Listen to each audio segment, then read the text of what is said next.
Hello, hello, hello, hello, everyone. Welcome back to another episode of Talk Connected Podcast.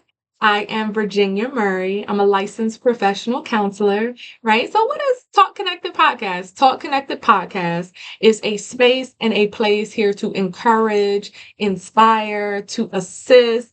We want to just have a place for everyone to gather to talk about real life challenges, real life things that we go through, the challenges, the issues, the struggles, even the positives. It's a space where we can talk about how we overcame, how we built up resilience, how we built up encouragement, and how we can encourage other people to make it through and get through whatever it is we are going through in life. So, in this episode, we will be navigating the topic of from the bondage of brokenness to the beauty of healing. From the bondage of brokenness to the beauty of healing. And this is a phrase that, I kind of came up with years ago. And I'm really passionate about it because there is a journey and a process that we get to and we got to go through, to get to our well being and our sense of healing in life, our freedom. And because of certain circumstances, certain challenges that we go through in our lives, it can lead us to a broken place. And there is just bondage in broken places, right? And what do I mean from the bondage of brokenness? It is what happens to us after we've gone through a challenge or an issue. There's just a place that some of us get in where we feel stuck. It's the aftermath, the after effect, right? If you've ever seen, whether on TV or, somewhere, if you've ever seen two people get into an altercation or a fight, the challenge is the fight. The after effect of the wounds and the damage done is the brokenness. It's the place of brokenness. And sometimes it can be considered as bondage, or you can feel captive to what you've succumbed after that circumstance or that feeling. Because now your whole life changes, right? If something is physically wrong with someone, they can't just get up and go do whatever it is that they wanted to do. There is a space and a place that they have to sit in and that they have to heal, from all of their wounds that they've incurred from the challenge. And I know that we just talked about that physical altercation, right? However, when we talk about the bondage of brokenness, we're talking about mental and emotional damage. So if you've ever gone through a circumstance that has left you broken, it is being in the bondage of that situation to whereas it's just like, I have to be able to heal before I can get out there and operate and function the way that I would like to operate and function. How do we get out of that space? So from the bondage of brokenness to the beauty of healing. And we know that there is beauty in healing because healing represents freedom. It represents freedom from that brokenness, you know.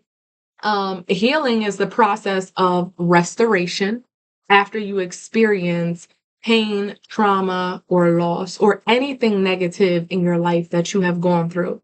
It's not about forgetting what happened, but it is about getting back to a place of wholeness, right? So when we are broken, there's a place of wholeness that we want to get to. And in that wholeness, we experience freedom. We experience freedom. I want to read you a passage from my book, The Completion of Self, by me, Virginia Murray. So I want to read you a passage out of here that kind of describes what I'm talking about in a really positive way. I really want to talk about this. So it says, try not to let other people's actions toward you create cold-heartedness, resentment, or bitterness that causes you to reciprocate weeds instead of seeds. Stay true to yourself and the person you are while you work on healing from what happened to you or in your life. I'm going to read that one more time because I think that this is so important and valuable.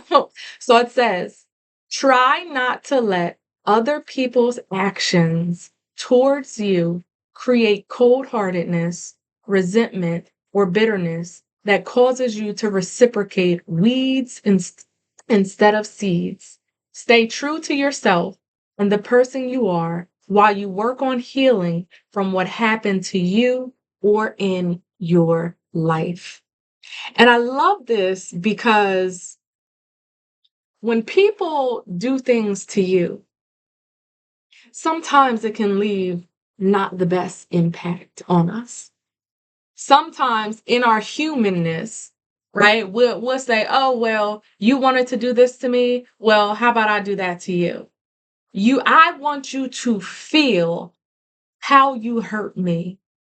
I want you to feel what you did to me.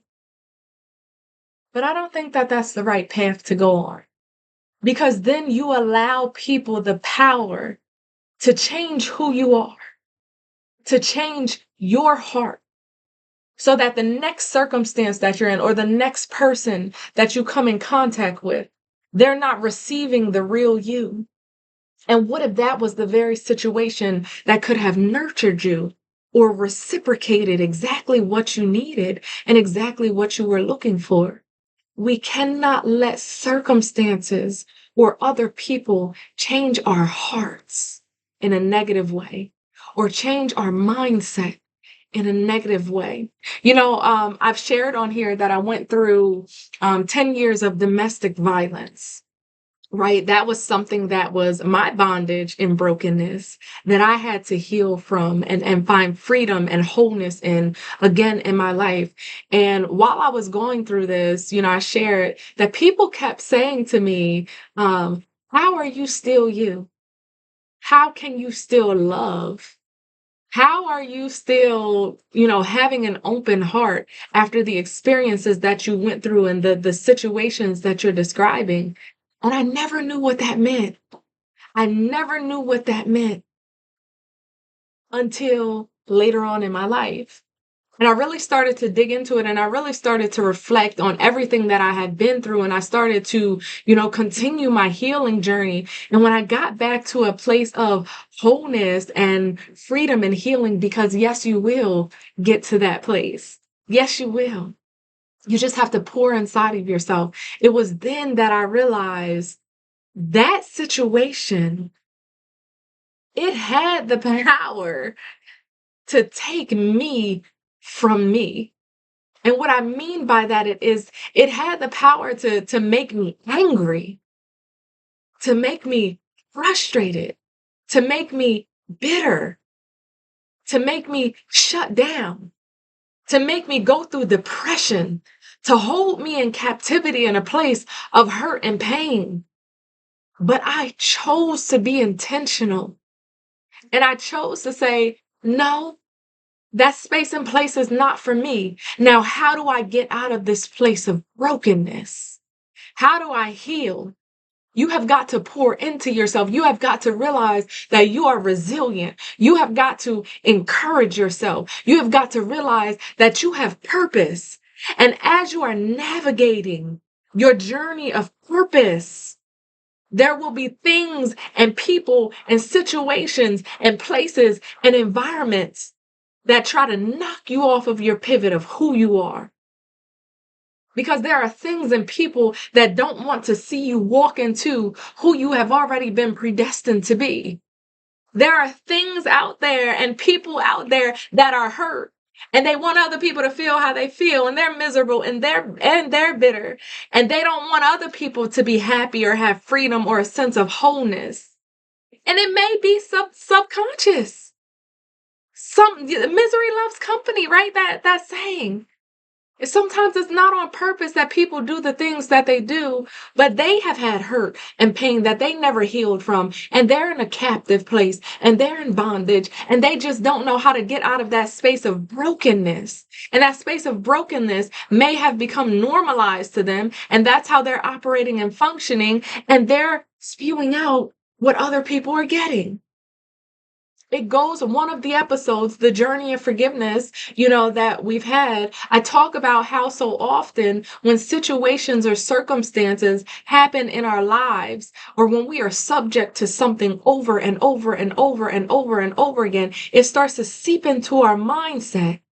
And when it seeps into our mindset, sometimes we're battling externally and internally. Well, is this right? No, this isn't right. This is irrational. This is rational. But if it keeps happening to us over and over and over again, and we keep our place in that we keep ourselves in that space of brokenness, eventually we start to believe it. The power of a thought, the power of our mind. And then when we start to believe it, it starts to seep down into our hearts and it starts to settle there. And we believe it even more.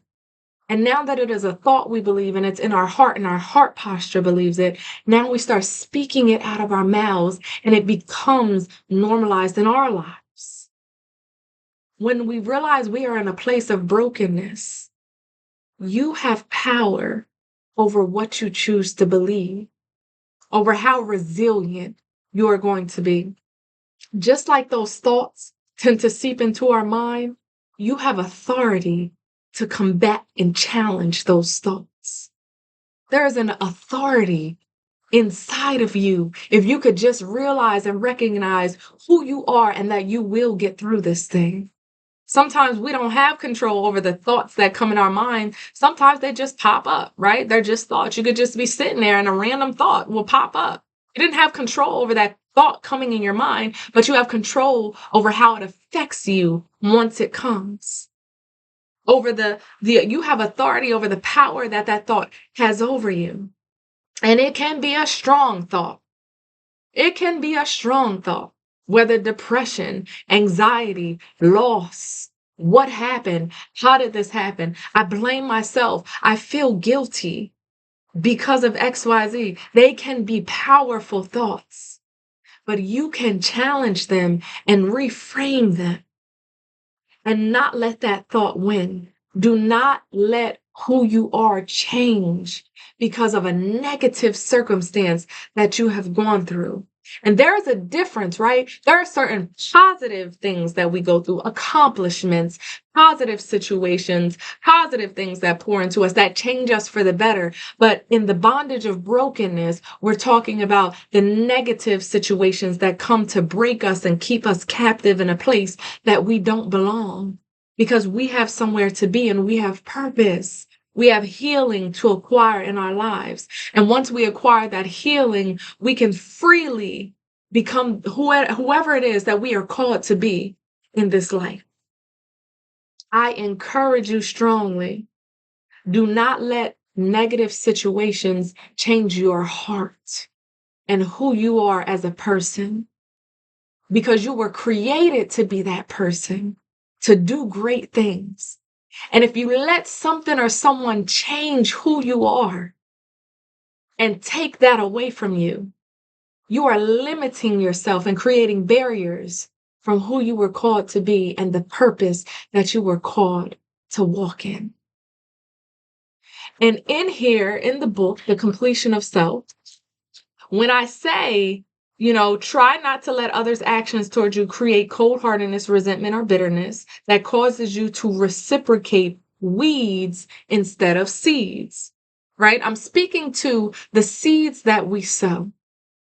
When people sow seeds of bitterness, anger, frustration, hurt, heartbreak into our lives, sometimes they will reap what they sow, right?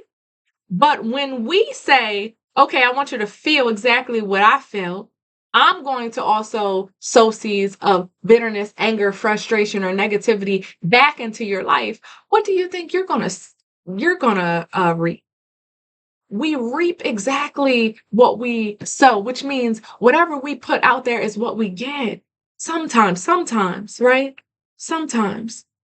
And what I mean by that is we cannot sow seeds of anger and frustration and hurt onto other people and expect abundant joy in our lives. We cannot let people change us to the point where we're sowing the same seeds that they're putting out there. But how many of us know when we sow love, when we sow seeds of love, we get love back? It's like that saying, you get more things with honey, right? You get more good things with honey. When you put honey out there, that means be kind to people and kindness will come to you. And that's not just a saying. Because have you ever seen people out there, let's just say in the workplace or someone that you knew in the family, and you're at this big gathering? There are certain people that you could look at and say, oh my gosh, they are mean. I don't want to go over there because I know they're going to be mean to me. Right? They're going to be mean. I don't want to go over there. But then there are certain people that you could look at and say, oh my gosh, they are the sweetest person. They're having trouble. Let me go help them. Let me go help them. So that person that you look at as mean or cruel, you're just like, I don't want to go in that environment. They're going to be mean to me. They don't reap the help.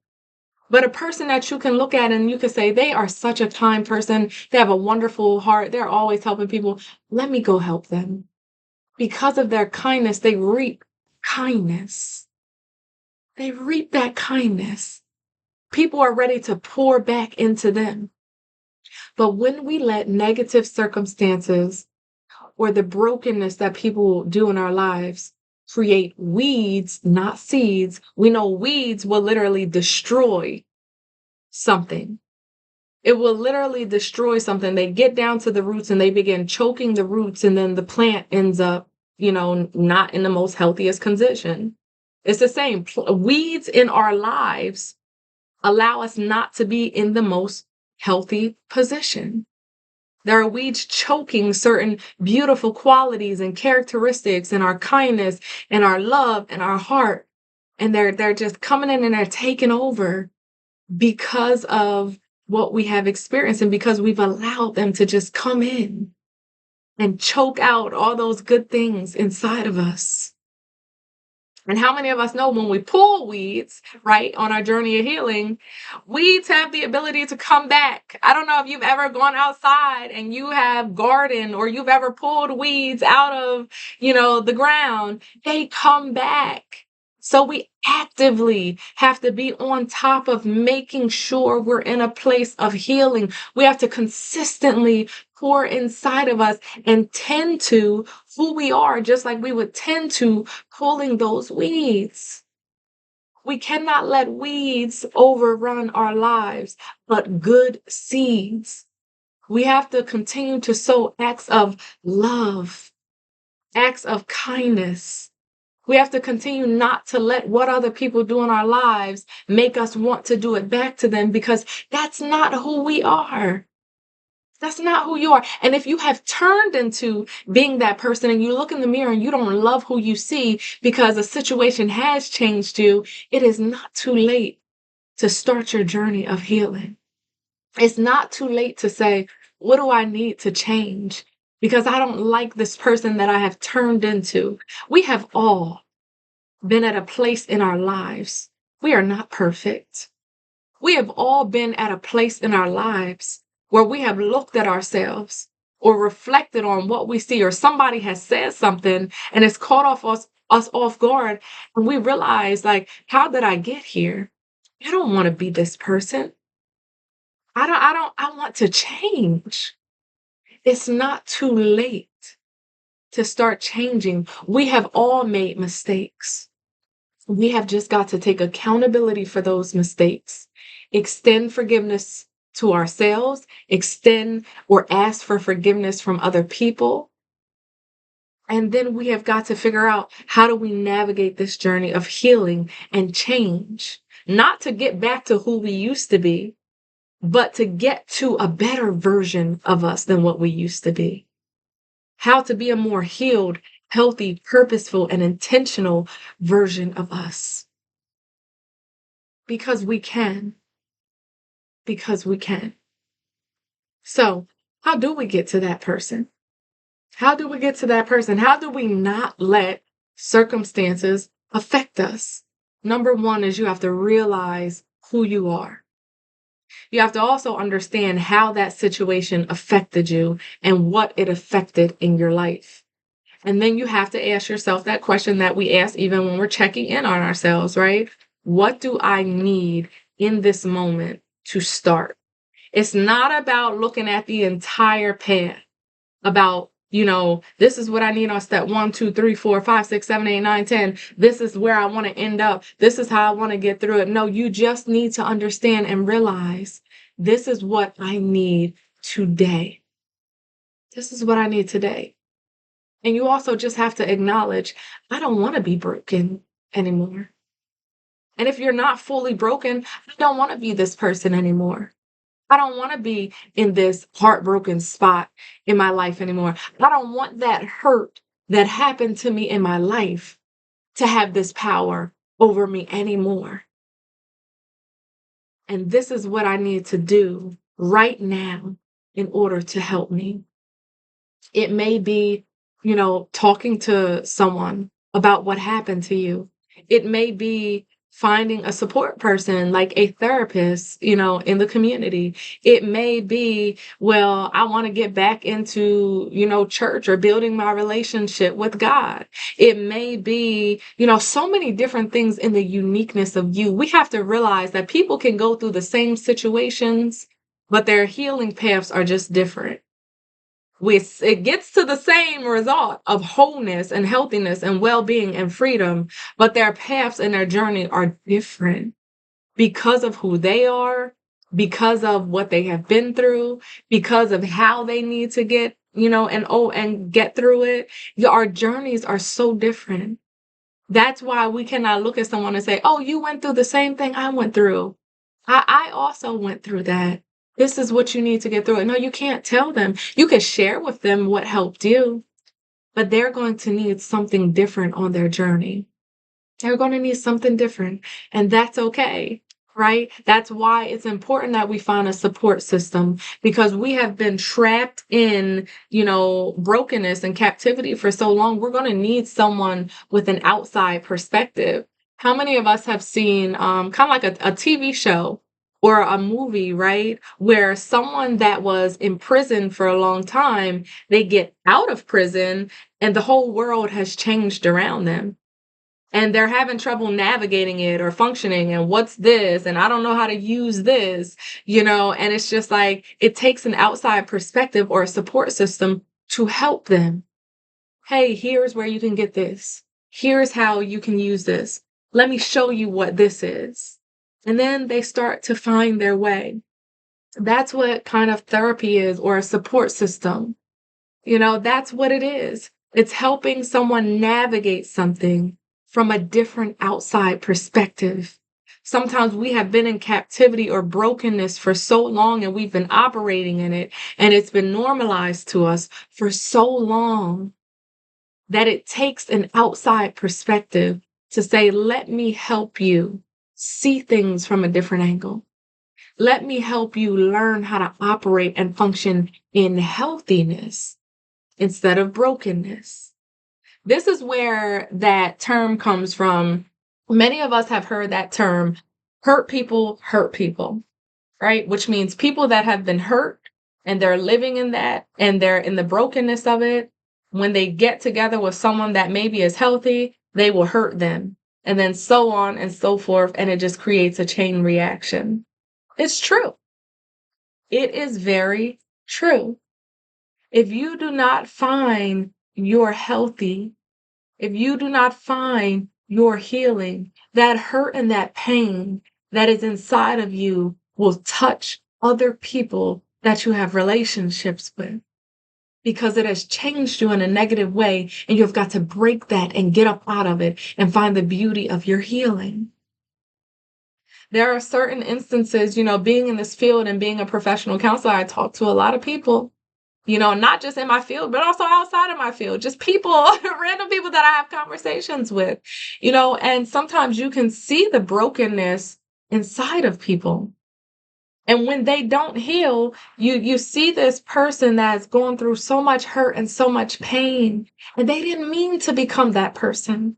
They didn't mean to let that hurt and pain seep inside of them and let it come out in ways that hurt other people. But then they get in these healthy relationships and they don't know how to operate and function in them.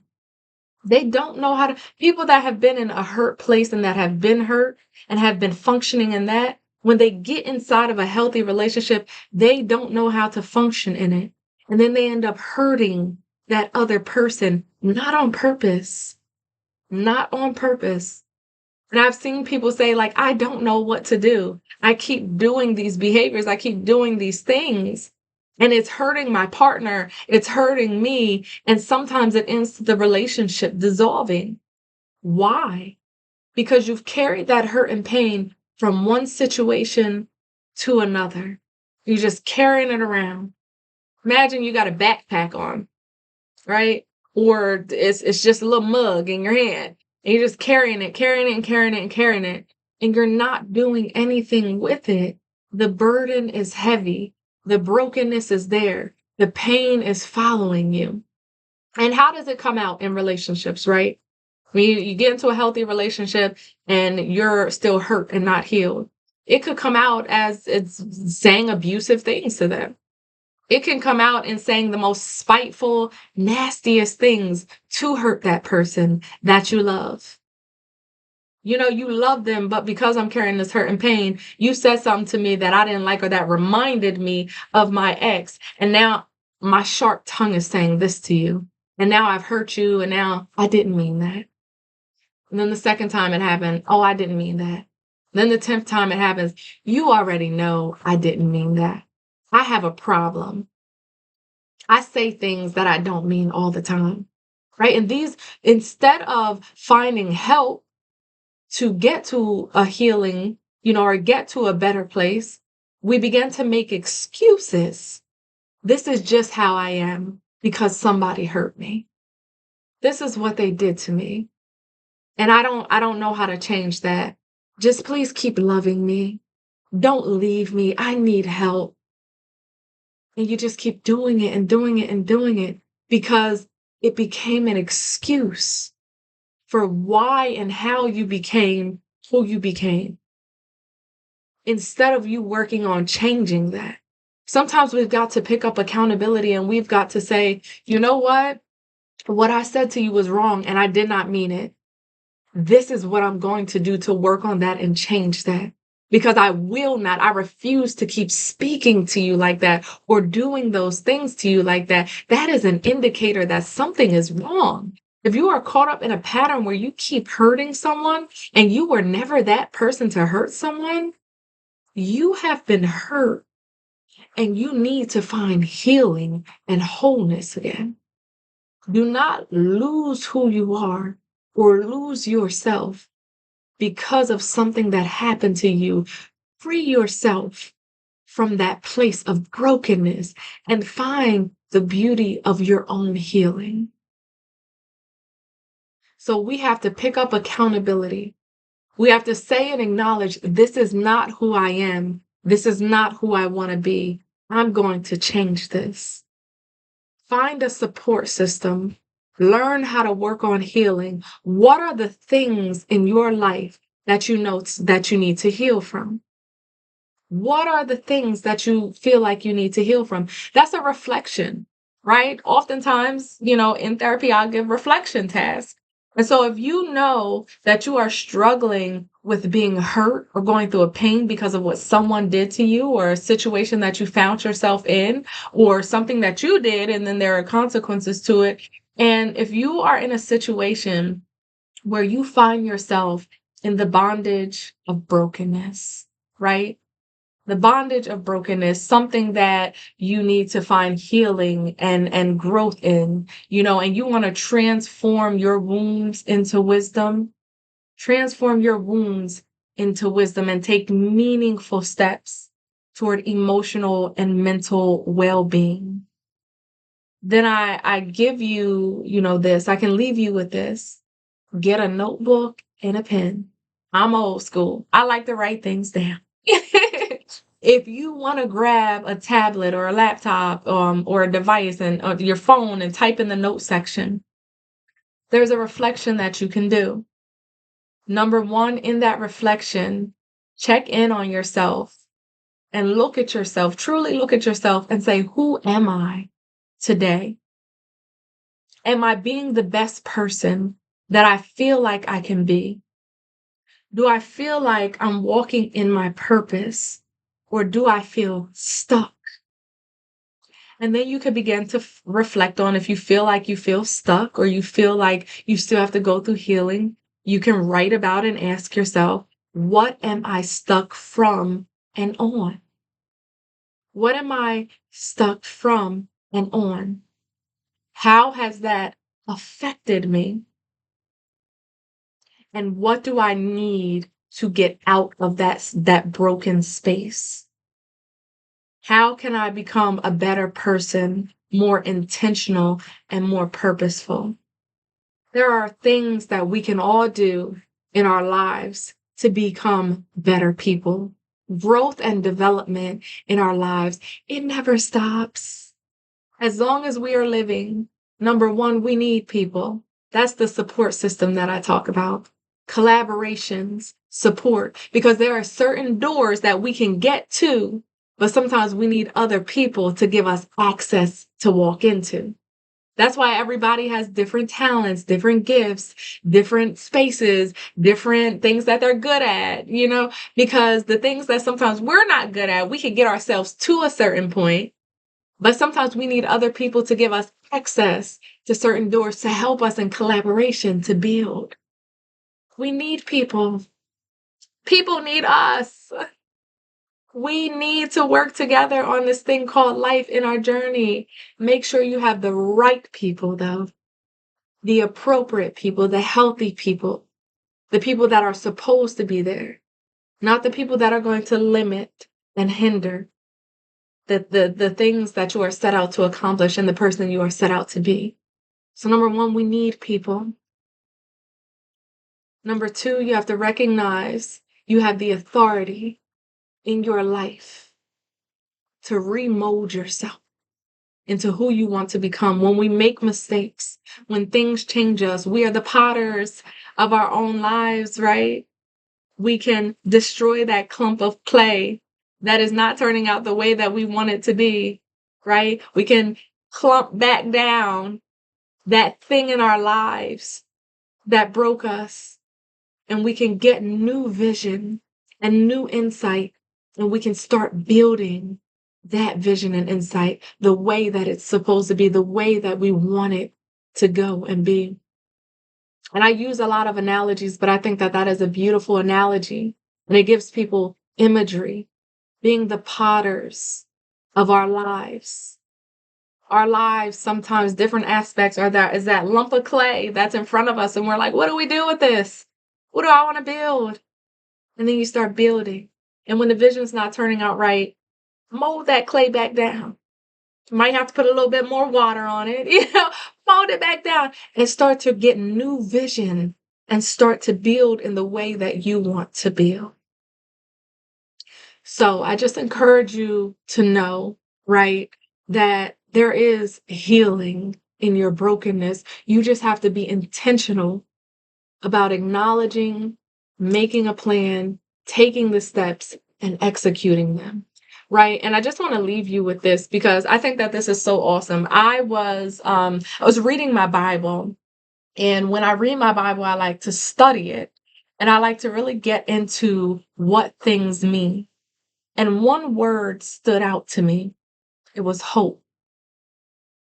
And I want to just, touch on what hope means. Because hope and healing in this, when I talk about, finding your healing in your path, I thought about having hope in yourself. And so I started to look up, well, what does the word hope mean? Right? What does the word hope mean? Because I believe I was reading a passage in the Bible and it says, have hope in the Lord your God. And I started to say, like, okay, I know what hope means, like in general, but like, what is the deeper sense? What does it mean to have hope in something or someone? And the Bible was talking about in context to God, but the word hope really stuck with me. And it meant, when I looked into it and seeing a deeper meaning, hope meant having an expectancy that something will happen. Having an expectancy that something will happen, not having a desire, not having a want, but having confidence, having an expectation that something will happen. So I encourage you today to have hope that something will change in your life for the better. Have hope that you will get to your healing. Have hope that that bondage or that brokenness or that hurt or that pain that you are going through will not last forever. I have an expectancy over my life that I will walk into my purpose. I have an expectancy in my life that I will be healed from this thing that is holding on to me. I have an expectancy in my life that I will learn how to overcome and get to the point and the places that I need to be. I have an expectancy in my life that the right people will plant themselves in my life with good seeds and not weeds. I have an expectancy in my life that I will be everything that I have been called to be and nothing less. You got to have an expectancy and pour hope into yourself with confidence that whatever you're going through right now, whatever your circumstances are right now, whatever you are feeling right now, whatever is weighing you down right now, it will not last forever. It will not. Have expectancy over your life and pour hope into yourself. So I truly, truly, truly hope that you've gotten something out of this episode. And I look forward in you joining me next time. Again, I am Virginia Murray. I'm a licensed professional counselor. And I truly hope that you have the most amazing, beautiful day. And as you journey on your life changes, have expectancy and pour hope into yourself. I'll see you next time.